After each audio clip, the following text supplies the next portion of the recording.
A partir de agora, na Unesp FM, Observatório do Esporte.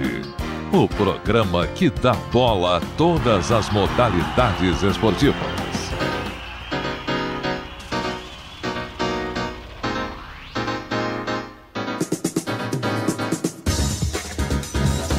Um abraço para você sintonizado em 105,7 nas ondas da Unesp FM.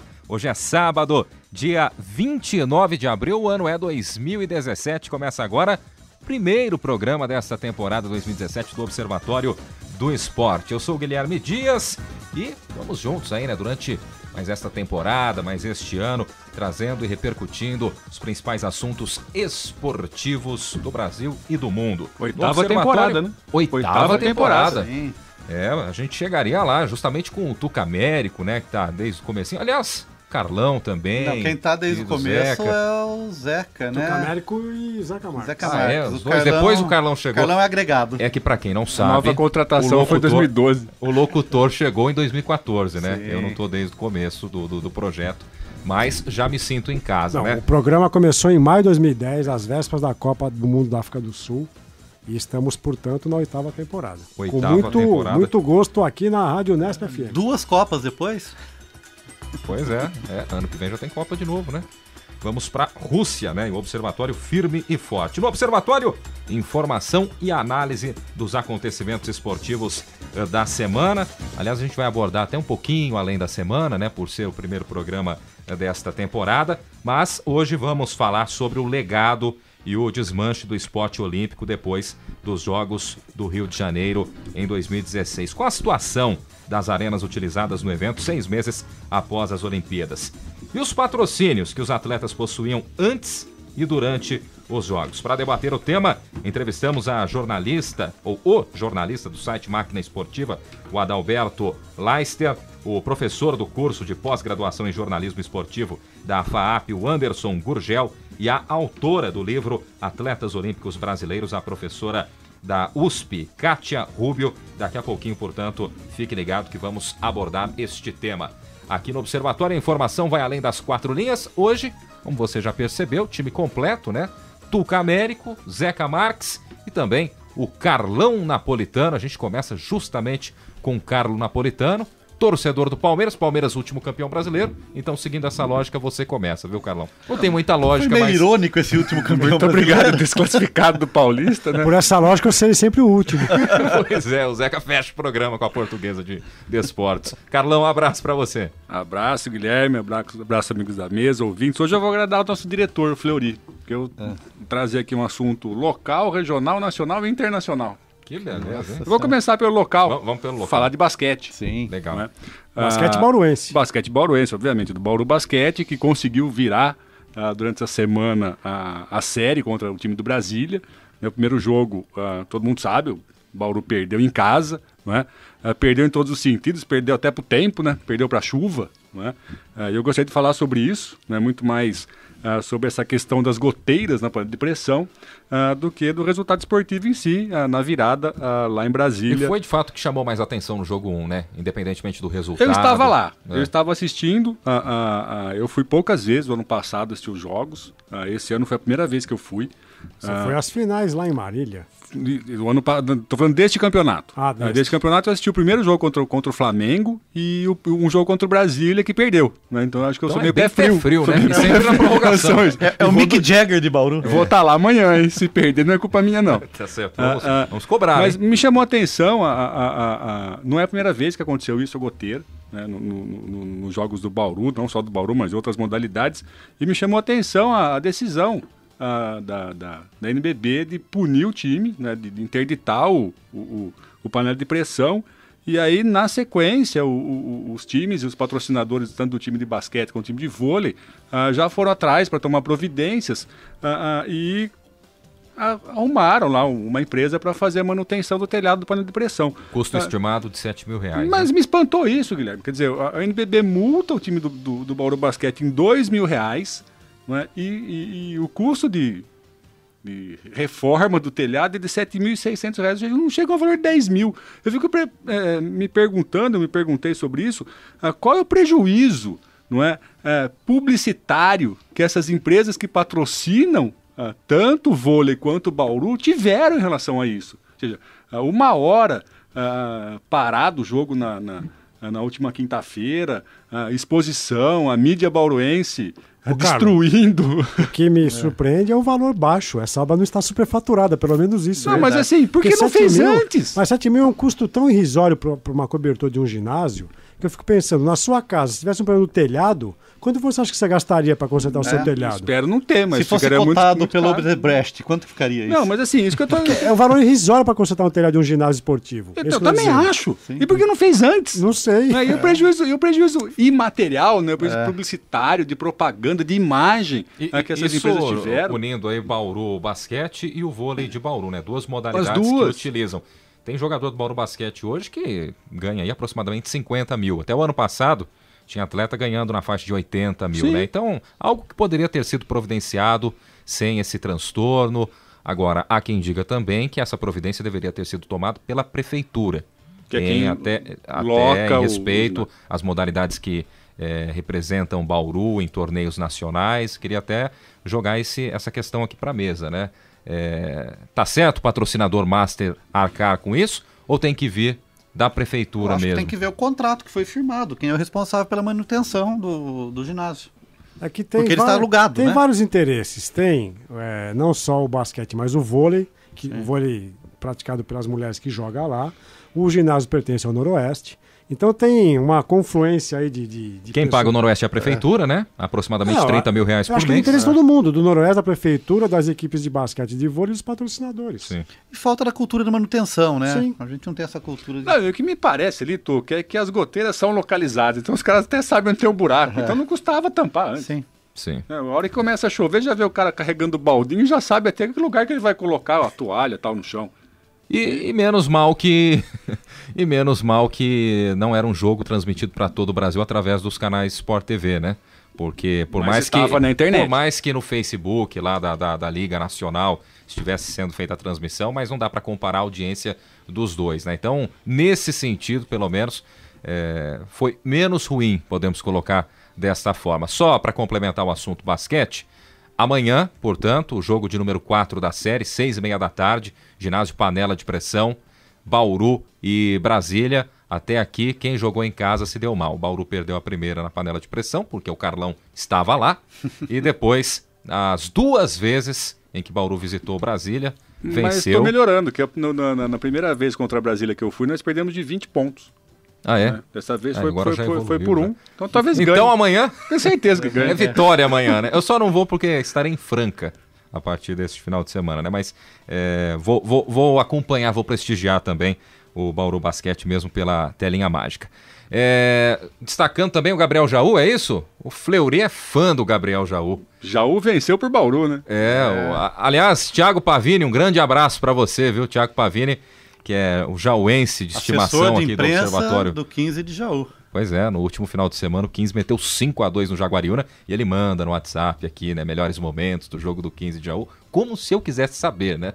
Mas de qualquer forma, um abraço para o nosso querido Thiago Pavini. Você está em 105,7, este é o Observatório do Esporte, falamos do local. E agora vamos falar do que, Carlão? No regional, acho que tem que ser as finais do Paulista, né? Eu acho que a comemoração ainda de 40 anos aí da final de 77, repetindo Corinthians e Ponte Preta, a mídia falando sobre isso, não é? Entrevistando o Basílio para perguntar quem será o Basílio de 2017. E ele já disse, será o Jadson, né? Não sei se vocês viram isso no jornal lá de São Paulo. Eu só acho que está faltando escalar o Dulcídio e Vanderlei Bosquilha, Zeca Marques. Não é porque o Rui Rei já foi escalado, já foi convocado. O Rui Rei é o Cleison. O Corinthians fez uma proposta pelo Cleison, que é talvez um dos melhores jogadores da Ponte Preta. Então parece que a história está sendo refeita. Ele vai ser expulso no primeiro jogo ou no segundo jogo? Se ele for aos 18 minutos, daí ele é o Rui Rei. Mas é interessante esse destaque, porque a imprensa, de forma geral, antes de haver os segundos jogos das semifinais, ela ansiava por uma final Corinthians e Ponte Preta. 40 anos da última final, da última não, da simbólica final entre os dois, porque teve outra em 79, né? Que o Corinthians também ganhou. O Corinthians estava com aquele jejum de títulos em 77, né? 22 anos sem ganhar títulos. Então parece que a imprensa queria, até por um critério de noticiabilidade, eleger esse motivo, né? Mais uma vez, Ponte e Corinthians jogam de novo. O Jadson, quando voltou, ele pegou a camisa 77, justamente por isso. Mas são outras circunstâncias. Na verdade, hoje, esse jogo interessa muito mais para a Ponte Preta do que para o Corinthians. Ao contrário de 77. Porque a Ponte Preta tem o estigma de nunca ter ganhado um título de expressão. Ela tem um campeonato de segunda divisão nos anos 60, né? Mas nunca teve um título de expressão. E a pergunta que eu faço é, o Paulista hoje é um título de expressão? Eu tenho dúvidas. Se o Paulista hoje entraria como um grande título do qual a Ponte Preta possa se orgulhar futuramente. Eu acho que depende do time, sim. Talvez para a Ponte Preta seja... Ponte, a Ponte não seria o maior título da história da Ponte, até por só ter títulos de divisões inferiores e, ao mesmo tempo, tem a pressão do Guarani, que é o grande rival da Ponte Preta, já ter sido, inclusive, campeão brasileiro, né? Então, para a Ponte... mas também não tem outro título, né? O Guarani nunca foi campeão estadual, tem esse título brasileiro, que é um título... a primeira equipe que não é de uma capital, e acho que única até agora, né? Não me vem à cabeça nenhuma outra, de uma capital de estado que foi campeã brasileira, em 78. Pois é, mas eu concordo com o Zeca quando... Eu considero, pelo menos, que a Ponte Preta tem essa responsabilidade. Claro, o Corinthians é um time gigante, né, comparado com a Ponte Preta, mas a Ponte Preta tem um pouco mais de responsabilidade nesse sentido, no que diz respeito ao título. O Corinthians também, claro, tem uma pressão óbvia. Qualquer decisão do Corinthians sempre vai estar pressionado, mas será que é a vez da Ponte Preta, Carlão, Tuca? Chegou a hora? Vamos esperar o primeiro jogo, quem sabe a Ponte enfia 3-0 o primeiro jogo do Corinthians. Difícil. Tuca, conte aquela velha história de quando o Corinthians foi campeão em 77. Você estudava em Botucatu? Eu estudava no Instituto de Educação Cardoso de Almeida, o saudoso IECA, lá em Botucatu.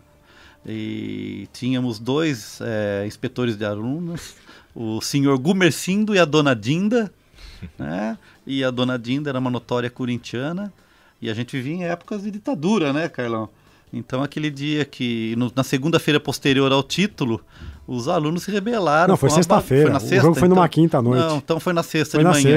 Desculpa, não me lembro, era um jovenzinho, tinha 11 anos. Mas eu me lembro claramente disso. Nós chegamos na sexta de manhã para ter aula e uma bagunça, aquele bandeira do Corinthians, criançada gritando no corredor. As aulas foram suspensas e eu fui feliz em ir embora para casa, embora não seja corintiano. Eu já tenho outra lembrança dessa final. Assisti em 1999 na Cultura, grandes momentos do esporte, algo nesse sentido, e nasci 12 anos depois. Era a narração do Zé Góes ou não? Eu não me recordo, confesso Devia que ser, não. Né? Mas é capaz que na segunda-feira seguinte ao jogo final, né? Também não haja aulas em Campinas, Pode pelo menos possível, em alguns colégios. Em alguns colégios, né, Pois de Campinas, ou em alguns bairros.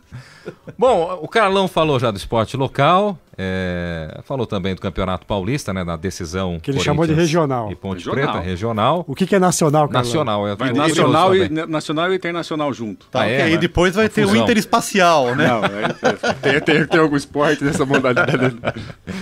Não, falar sobre a seleção brasileira. Legal. Acho que pensar a seleção brasileira desacreditado no passado, ainda com o Dunga, tal, depois com o Tite assumindo o comando da seleção, a seleção se classifica, né, vencendo todos os jogos que disputou, né, tomando um gol apenas de pênalti, né, e outro gol contra do próprio time, obviamente, e já classificado, sendo a primeira seleção classificada para a Copa do Mundo, contando com a Rússia, que já tem país sede, né? E aí a notícia internacional, né? Tá certo. E pensando também que o Brasil volta a ser o primeiro do ranking mundial da FIFA, se isso tiver algum valor. Tempo, né? Não sei se tem valor, se tem algum valor, mas valor simbólico. A notícia internacional também que o Brasil atualmente voltou a ser o primeiro no ranking da FIFA, valor depois de simbólico, muito tempo, né? Se não me engano foi em 2009. Mas muita gente não entende até hoje os critérios deste ranking, né? Não, o Brasil não tem nenhum título de expressão nos últimos anos, é o primeiro. Uma vez... A Bélgica ficou... Uma vez eu expliquei aqui como é feita a contagem dos pontos, mas é tão complexo que eu não me lembro de nada. E nem você entendeu. Bem complicado. E eu lembro que nos primeiros programas do ano passado, a gente, para usar o popular, né, lascava o fumo aqui na seleção brasileira, e com razão, na época, né? Seleção dirigida pelo Dunga e que estava com um desempenho terrível.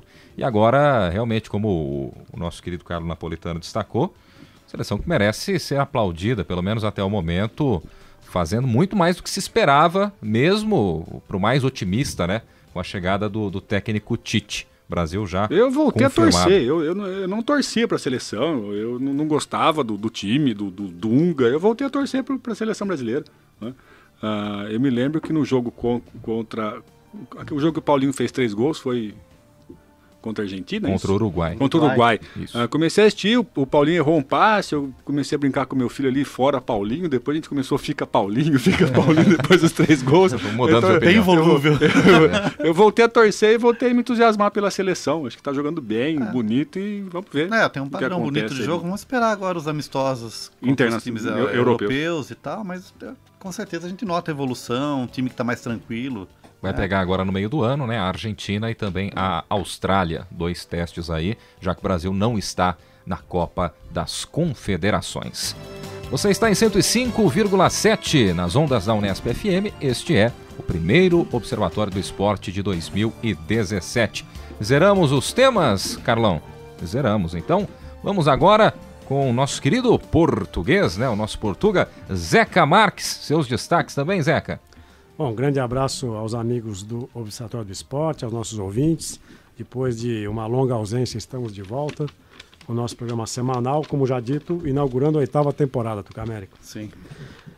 Bom, eu acho que isso já foi por mais debatido, mas eu só queria voltar à questão que é o chamado ato de fair play que o Rodrigo Caio acabou executando no primeiro jogo entre São Paulo e Corinthians, nas semifinais do Paulista, quando o Jô, jogador do Corinthians, recebe um cartão amarelo por algo que ele não tinha praticado, e o Rodrigo Caio avisa o árbitro, não, o adversário não cometeu a falta, ele está inocente, e o árbitro cancela o cartão do Jô. Jô que, se tivesse levado aquele cartão, não jogaria o segundo jogo no qual ele fez o gol do primeiro gol do Corinthians, né? E aí, o Rodrigo Caio foi muito elogiado pelos corintianos e foi extremamente criticado pelos próprios colegas de time. E alguns relatos dão conta, esse lance aconteceu no primeiro tempo, alguns relatos dão conta de que no intervalo ele foi pressionado por colegas e pelo técnico Rogério Ceni. Eu fico me perguntando, meus caros amigos, por que isso ainda é alvo de discussão? Quer dizer, ser honesto parece que é proibido, parece que é a ideia de que eu tenho que ser malandro porque o malandro é que resolve o jogo. E aí a gente sabe que o Brasil, por ser um país colonizado, por um país que teve a retirada das suas riquezas naturais por um processo bastante penoso de colonização, a malandragem passou a ser quase que um estilo de vida para driblar justamente essas imposições que vinham de cima.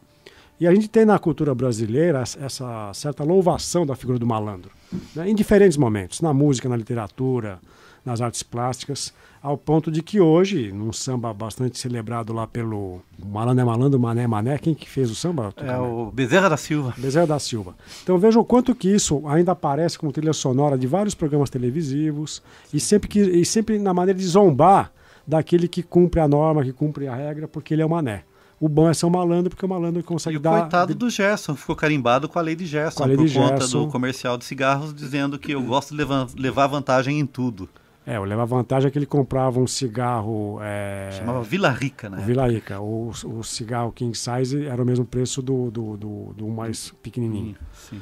Então eu fico me perguntando, né, por que isso foi alvo de tantas reclamações, e a ponto de o capitão do São Paulo, né, o Maicon, em Portugal é o Maicon, a pronúncia é Maicon, ter dito que prefere ver a mãe do adversário chorando do que a própria mãe.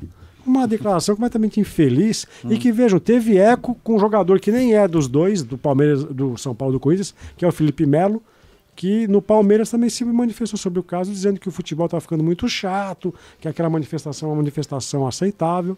Felipe Melo, que, aliás, é caracterizado na sua carreira por não ter nada de fair play. Não é, Carlos Napolitano? Me chamou a atenção essa fala aí do Michael, porque no meu caso seria o contrário. Se eu não acusasse que eu fiz a falta, se eu chegasse em casa, minha avó, minha mãe, meu pai, meu avô, iam ficar muito bravo comigo e muito triste. Acho que eles iriam chorar, não é? Eu acho que isso tem muito a ver, Zeca. É uma coisa que me chamou também muita atenção no programa Bem Amigos, na segunda-feira.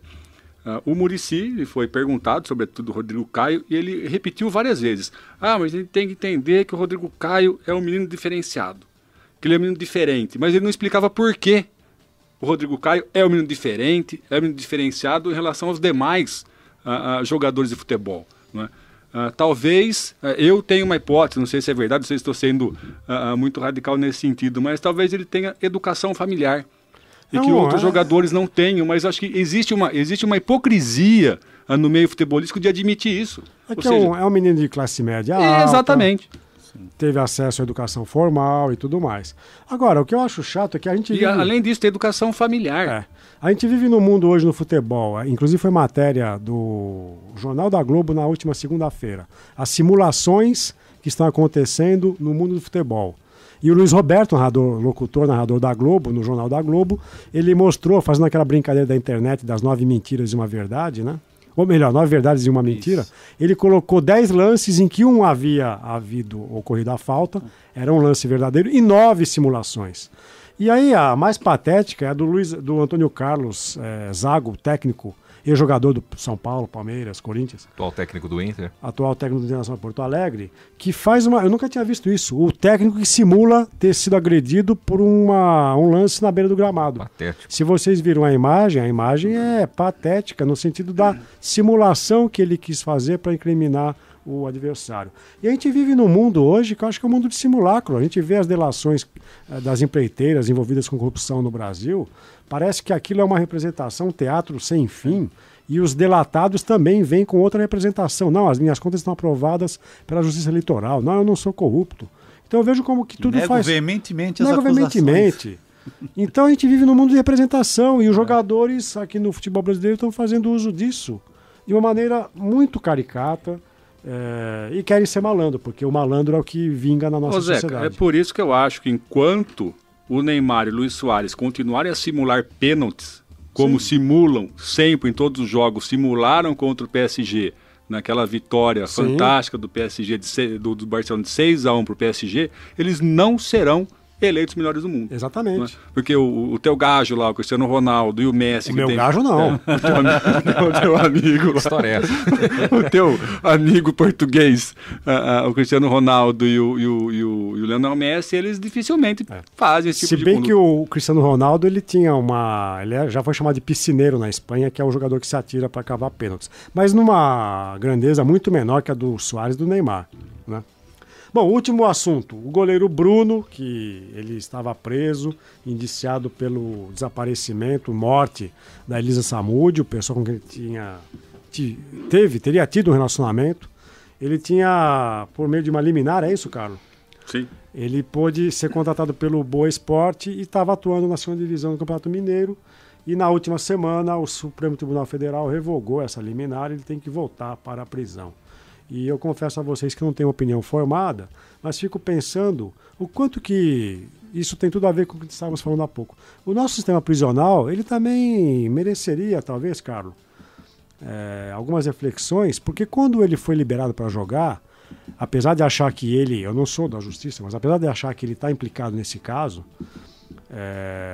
eu achava que era uma medida que poderia colaborar com a reeducação, com a reinserção do indivíduo na sociedade.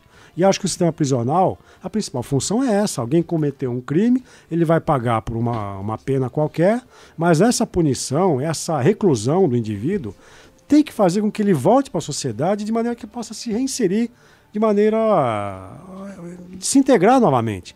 Eu achava que a liberação para ele poder ser jogador serviria nisso. Agora, com essa nova revogação da liminar, a ideia é que ele poderia talvez se apresentar ao clube, jogar e voltar para a prisão.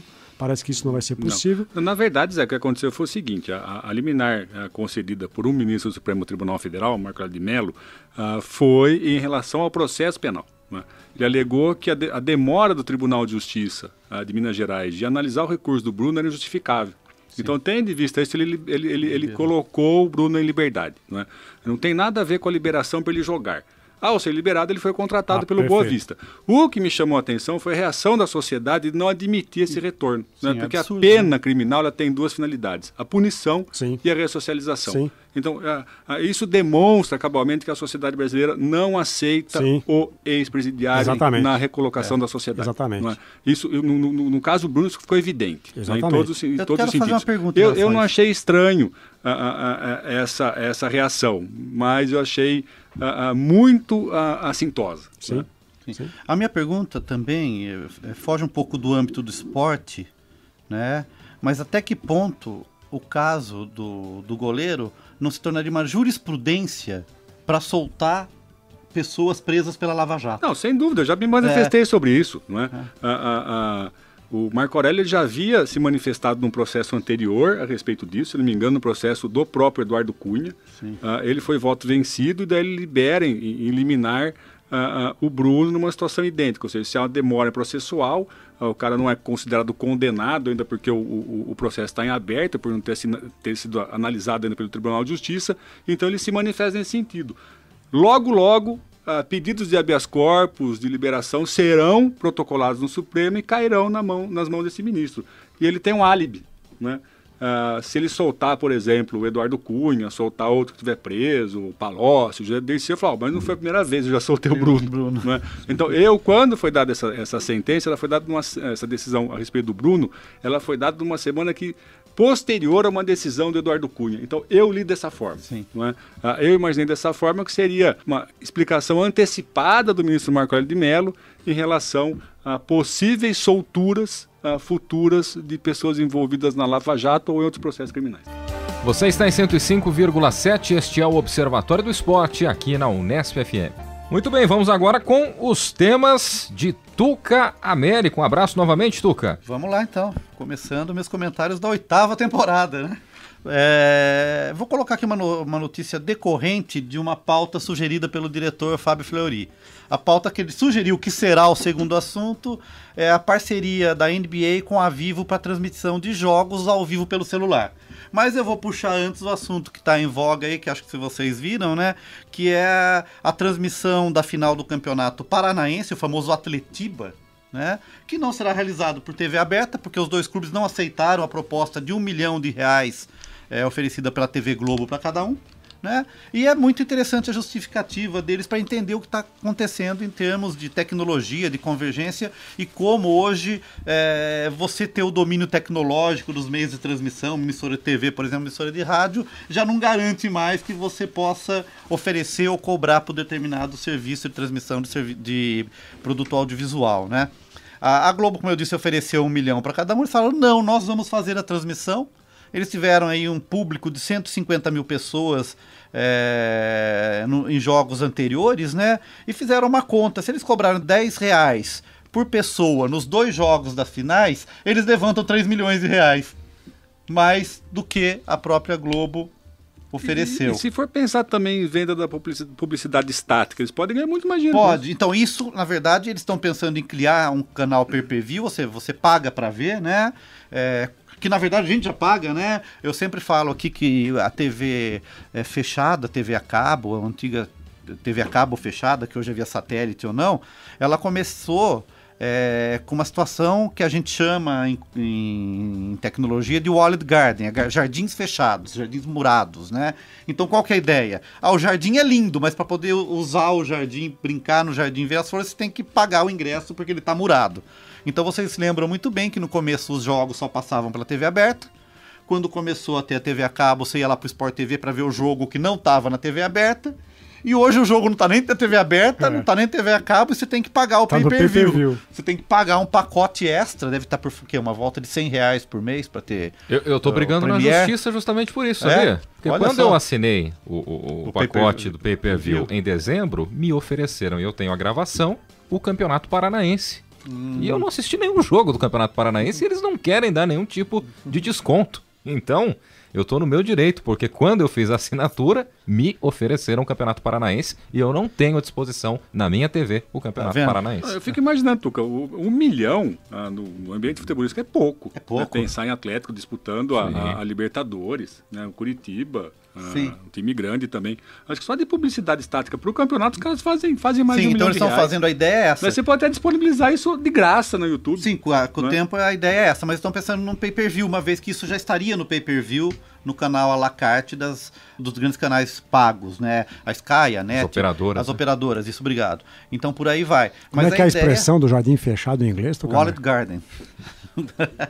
Tá? Então o que acontece? Eles estão já é um modelo de negócio que está surgindo, ou seja, não adianta mais você ter o domínio tecnológico, antena, o custo operacional. O custo operacional da Globo realmente é muito mais caro para fazer a transmissão. mas eles conseguem fazer isso satisfatoriamente por R$100 mil por jogo, né? Então é viável e, lógico, com o tempo eles vão agregando outras formas de valor, outros produtos, né? E eu acho que se esse modelo der certo, implode o modelo de negócio de transmissão que existe nas TVs. Porque quem decide onde o jogo será veiculado e exibido é o clube, né? Perfeito. Então é interessante. Aí eu vou para a pauta oferecida pelo Fábio Fleury, que vai falar sobre a NBA, né? Então a notícia é interessante, mas eu vou criticar aqui a embalagem da notícia, tá? A notícia é a seguinte, eu vou ler textualmente a matéria, né? A NBA e a Vivo fecharam uma parceria para distribuição de conteúdo pelo celular, incluindo transmissão ao vivo de jogos da Liga Americana de Basquete, entrevistas e documentários. Agora o jeito que está embalado aqui a notícia do G1 é uma publicidade descarada. Isso aqui parece que eles estão vendendo o plano da Vivo, é o famoso jabá, como a gente fala. Então eu vou pegar aqui e vou ler outro trecho da matéria. Vê se isso é jornalismo, o Zeca que entende dessa linguagem. Os assinantes terão acesso ao Mobile View, uma funcionalidade inovadora e desenvolvida exclusivamente para oferecer uma experiência única para aqueles que assistem aos jogos pelo celular. Se você fizesse uma entonação de voz, parecia campanha publicitária. Mas a ideia é locutor de loja de centro da cidade também. Como parte do acordo, a Vivo passa a ser operadora oficial da NBA no Brasil, podendo oferecer oportunidades e promoções aos clientes Vivo, além de participar de eventos locais e também nos Estados Unidos, e utilizar as marcas NBA em campanhas de comunicação e lojas e pontos de venda. Marqueteiro no último texto, né? Então a notícia é interessante. A oferta do campeonato dos jogos da NBA por dispositivos móveis Onde que saiu essa matéria, Tugameri? Saiu no G1, Sport TV, na Globo. Isso é uma matéria paga. Mas é interessante, se na matéria paga, eles só reproduziram o release da Vivo. Mas é interessante hoje que você falou TV. Se for isso é mais grave. Mas a TV fechada... Não, só complementar. Não, porque eles colocam os preços. Tá vendendo o pacote. Você pode pagar assim, dessa forma, o preço, as vantagens que você tem. Não, mas o que eu queria comentar é que hoje é uma guerra entre as TVs fechadas e as emissoras de TV aberta, porque por uma questão contratual, SBT, Record, Rede TV e Bandeirantes, salvo engano, não estão conseguindo ser transmitidas pelos outros canais fechados da NET e do Sky. Sim. E a Vivo é a única das grandes retransmissoras de TV fechada que está disponibilizando o sinal das emissoras de TV aberta na TV fechada. Agora, sendo do G1 essa matéria, G1 que pertence ao Grupo Globo, fica engraçada a história, né? Porque é uma defesa daquela retransmissora de TV a cabo que, de certa forma, não brigou ainda com as emissoras que têm o conteúdo para TV aberta. Eu não estudei o caso, mas eu fiquei sabendo. Como advogado, você está dizendo? Não estudei ainda, mas eu estava conversando com os colegas aí nessa semana. Parece que a questão jurídica é a seguinte, que a lei de defesa de acesso condicionado fala que tem que disponibilizar o canal analógico. Como digitalizou?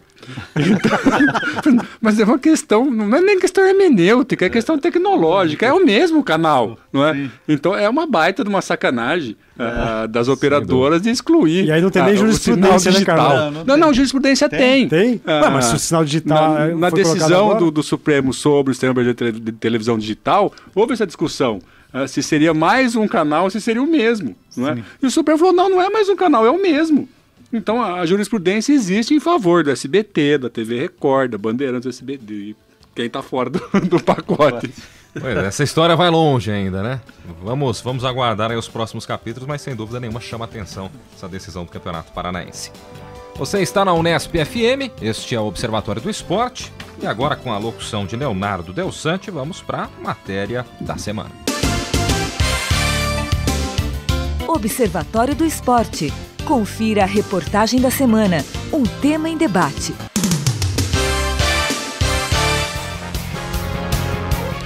As Olimpíadas de 2016 aconteceram na cidade do Rio de Janeiro, no meio do mês de agosto. A participação do Brasil foi boa. O país conseguiu 7 ouros, 6 pratas e 6 bronzes, garantindo o 13º lugar no quadro de medalhas. Apesar de não ter ficado entre os 10 primeiros, como era o projeto feito pelo governo e Comitê Olímpico do Brasil, a campanha dos nossos atletas foi histórica. A cidade sede dos Jogos recebeu cerca de 1 milhão de turistas e estima-se que foi movimentado mais de R$1 bilhão na economia da cidade.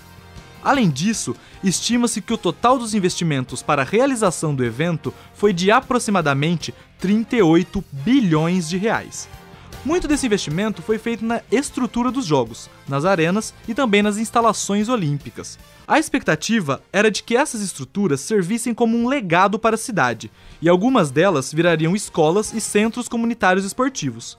Porém, meses após o fim dos jogos, nada disso se concretizou, e muitas das arenas utilizadas no evento estão abandonadas. O Observatório do Esporte entrou em contato com um jornalista do site Máquina do Esporte, Adalberto Leister. Ele comentou que o abandono pode ser realmente um descaso do governo, mas destaca que devemos esperar mais tempo para ver o resultado final. É um processo que é meio lento.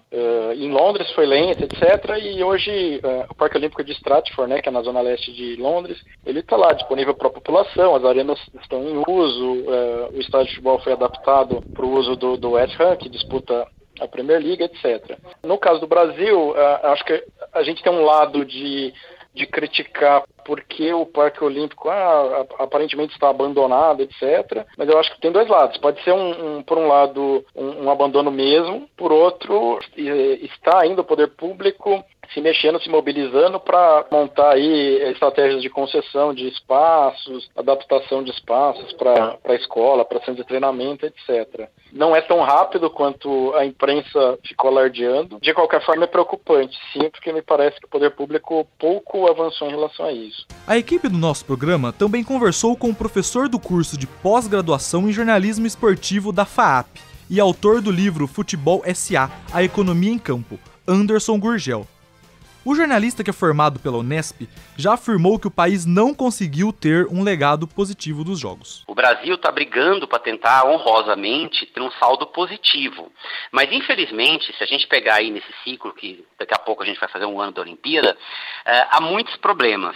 E nesse momento a gente não está fazendo um jogo muito bom, né? Quando a gente compara a Olimpíada do Rio, que nem fez um ano ainda, com Barcelona, por exemplo, que está comemorando 25 anos de Olimpíada e com um sucesso incrível, ou mesmo Londres, que teve muitos problemas, mas teve resultados interessantes em algumas questões de infraestrutura e até de percepção de país, a gente vê que o Brasil ainda pode fazer coisas para melhorar essa perspectiva de legado.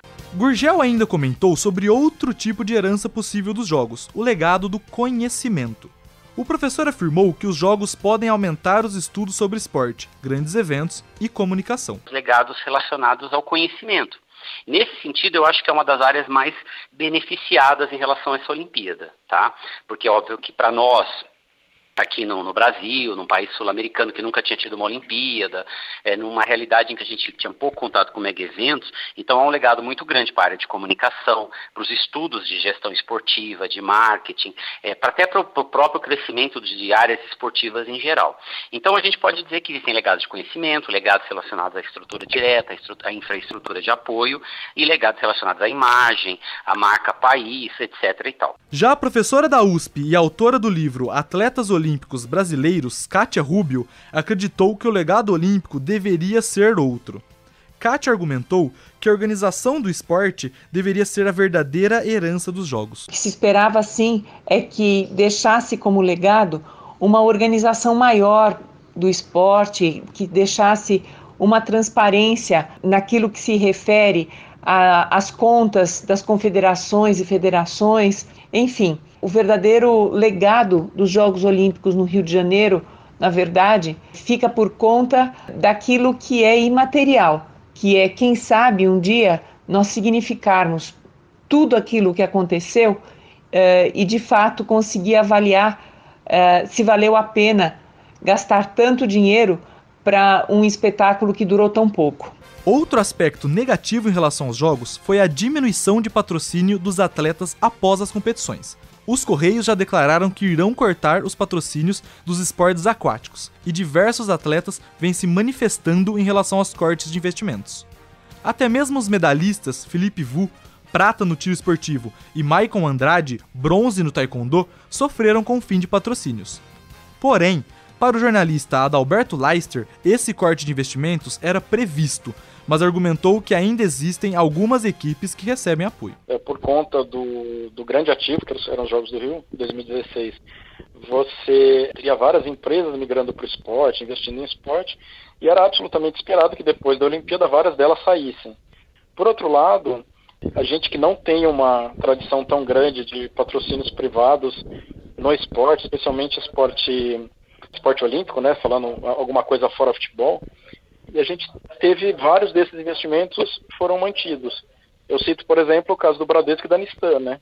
Talvez readequar o montante dos investimentos, né, em relação ao próximo ciclo olímpico, mas não, o Bradesco se manteve em várias modalidades. A Nissan manteve o seu time de atletas olímpicos e paralímpicos, né? O Bradesco investe aí em vela, em rugby, em judô.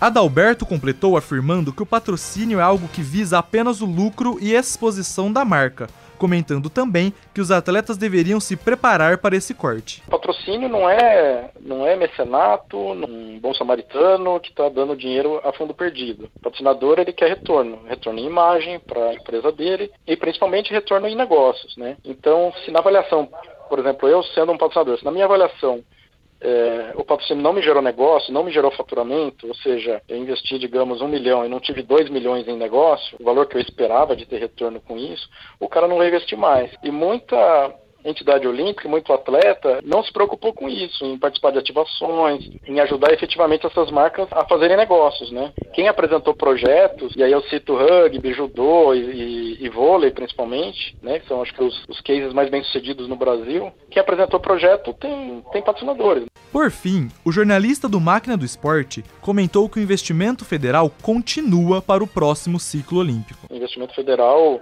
foi feito na base de um projeto para conseguir lá o tal do Top 10, né, na Olimpíada, o Top 5 na Paralimpíada, que eram projetos meio fora da realidade. Não conseguiram, não dos dois, né? E para o próximo ciclo olímpico, eu acho que é esperado. Você tem aí dinheiro da Lepi, você tem convênios do Ministério do Esporte, obviamente não com o tamanho do aporte que foi no último ciclo olímpico, né? Mas o governo federal tem que fomentar o esporte, né? Ele não tem obrigações de gerar lucro, receita, de fazer negócios, a não ser, né, óbvio, as empresas estatais, né?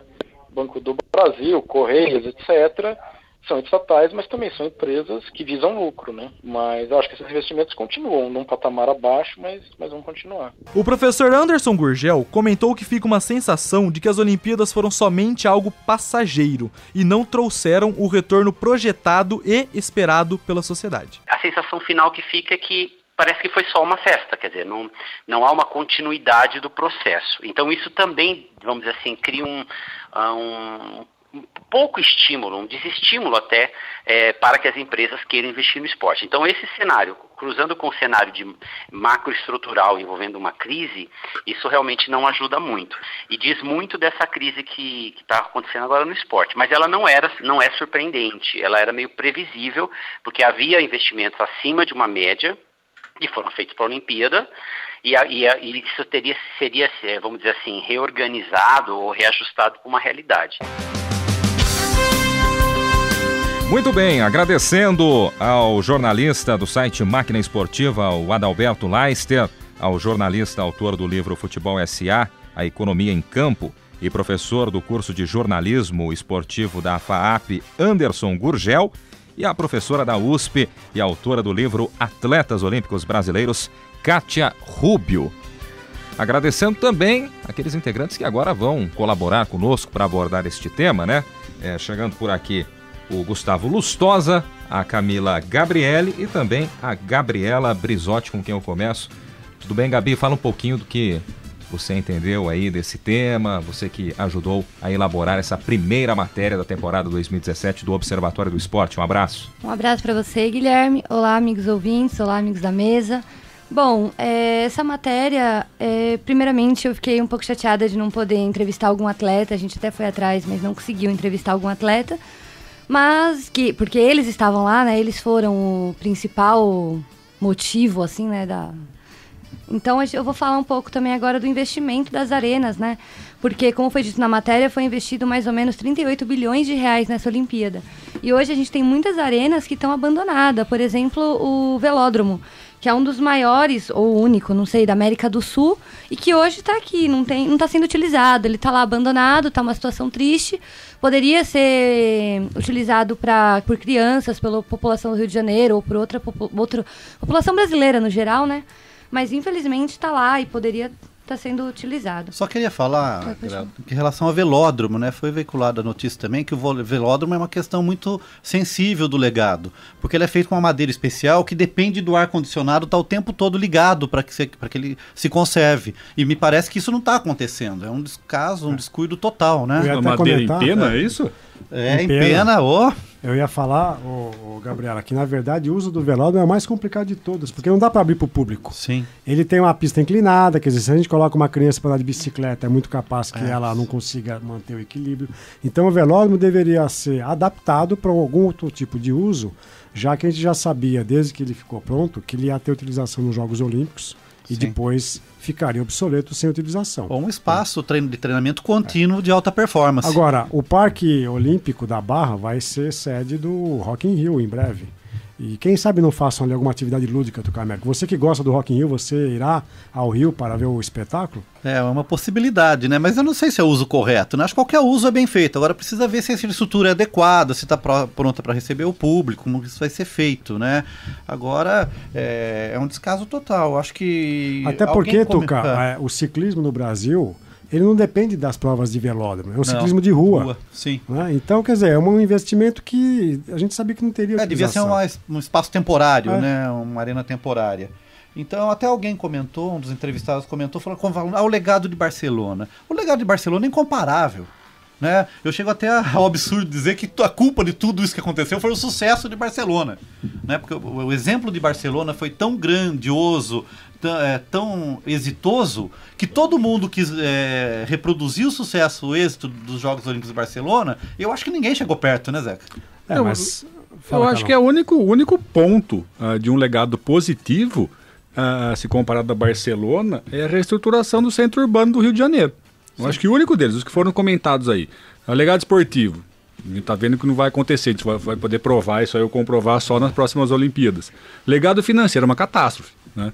Acho que a situação de calamidade pública que a cidade do Rio e o estado do Rio estão passando comprovam isso. E os dados que vocês trouxeram na matéria também comprovam essa questão. Se foi investido 38 bilhões para fazer as Olimpíadas e o retorno no período foi de 1 bilhão, é prejuízo na certa. Não é? Pensar no legado imaterial que foi falado também pelos entrevistados, não vejo dessa forma. Não é? Hoje, o que se passa na mídia, talvez até na mídia internacional, precisaria checar isso aí, é o estado de calamidade pública que o Rio vive. Mas talvez o único legado é o legado urbano, que houve ali que houve uma revitalização do centro, que o carioca e o turista não visitavam o centro do Rio de Janeiro, né? Onde ficou a tocha olímpica no centro, em frente à Igreja da Candelária, aquela parte portuária do Rio, onde havia um elevado, né, para trânsito de automóveis, ele foi implodido e hoje as pessoas circulam, né, no chamado Boulevard Olímpico. Então isso é legal. Né? O carioca não ia ao centro nos finais de semana. Hoje o carioca vai ao centro e aquele ambiente foi revitalizado. Então, se comparado a Barcelona, Tuca, talvez seja o único legado positivo num custo absurdo. Né? Estratosférico. Eu acho que também um legado de conhecimento, porque com a Olimpíada aqui no Brasil foi falado muito mais de esporte para as crianças, para a população que não conhecia, esportes que não são do nosso habitual, por exemplo, não é futebol, vôlei, etc.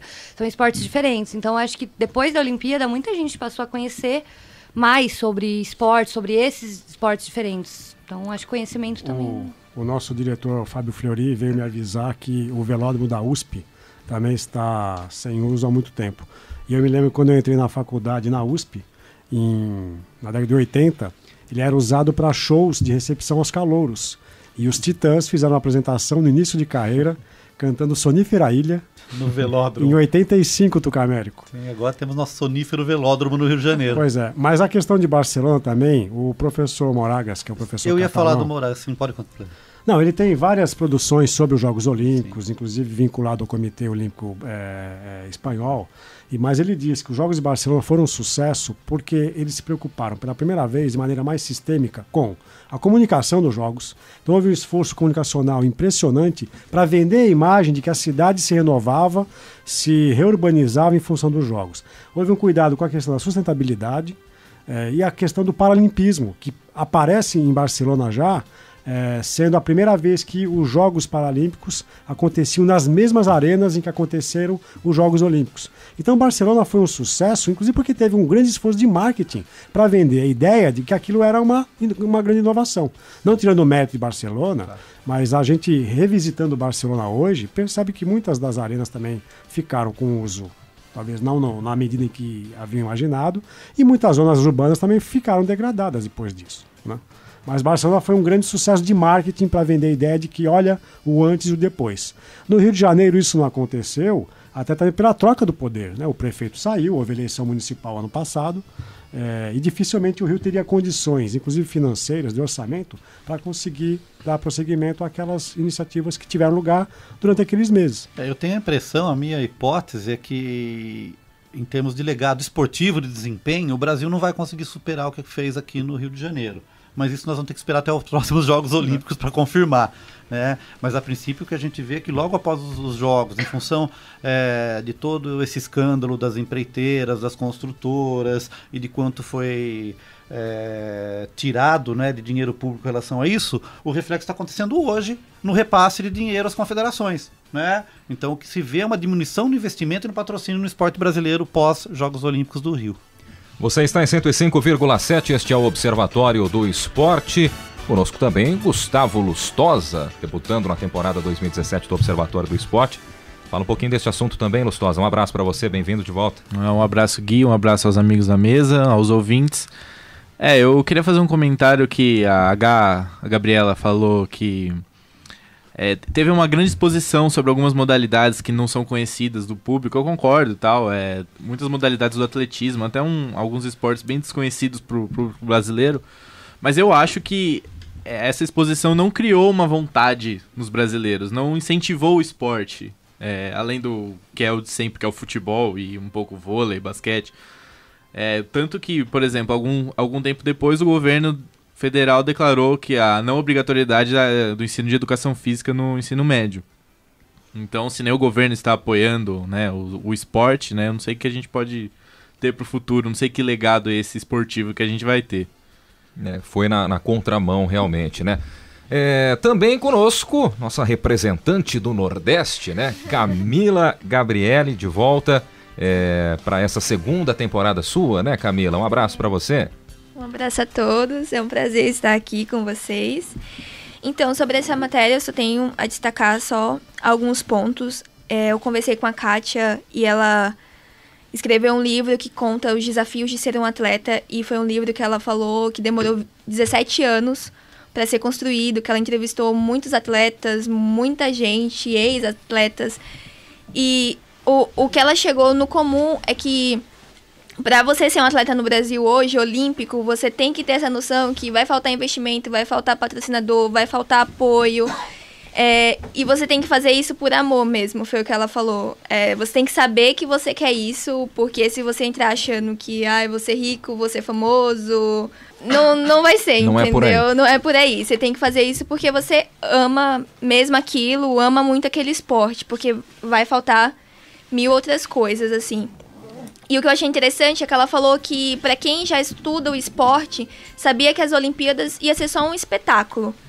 Que depois daquilo ia passar. E realmente foi o que aconteceu, né? A gente teve vários atletas que, na época, quando levavam alguma medalha, eram celebrados, passava na TV. E hoje essas pessoas estão meio que esquecidas. E o incentivo ao esporte, como ele falou, também a gente não viu aquela coisa de, nossa, agora vamos, né, incentivar ao esporte, tanto que a gente tem vários ginásios fechados e um dinheiro que foi perdido. E ela até ressaltou algo que o professor Carlos comentou aqui, que foi, será que valeu a pena todo esse dinheiro que foi gasto, né? Será que deu um retorno, assim, não apenas financeiro, mas que legado foi esse, assim?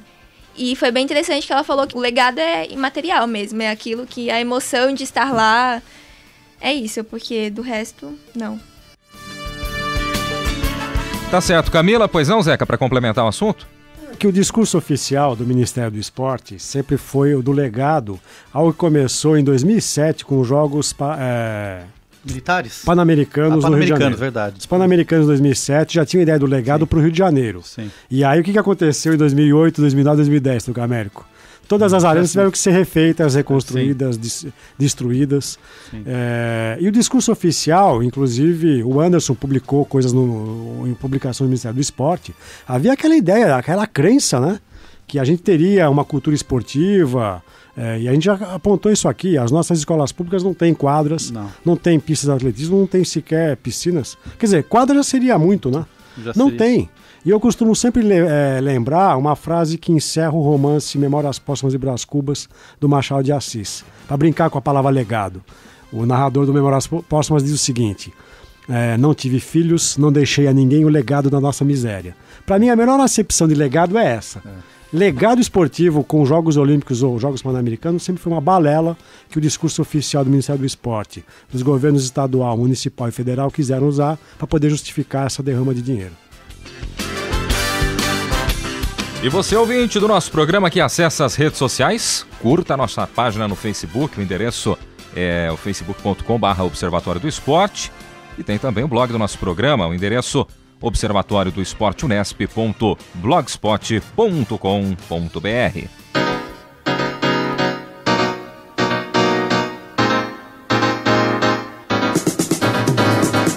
E o Observatório do Esporte deste sábado vai ficando por aqui. Teve locução de Guilherme Dias e também de Leonardo Del Sante. Comentários de Zeca Marques, Tuca Américo e Carlo Napolitano. Equipe de reportagem: André Magalhães, Gabriela Brizotti, Tomás Garcia, Vitor Soares, Camila Gabriele e Gustavo Lustosa. Direção: Fábio Fleury. Produção técnica: Paulo Pepa.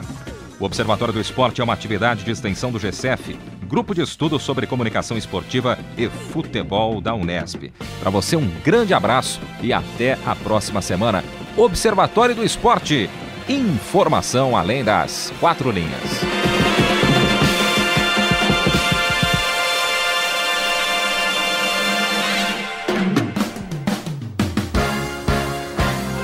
A Unesp FM apresentou Observatório do Esporte, o programa que dá bola a todas as modalidades esportivas.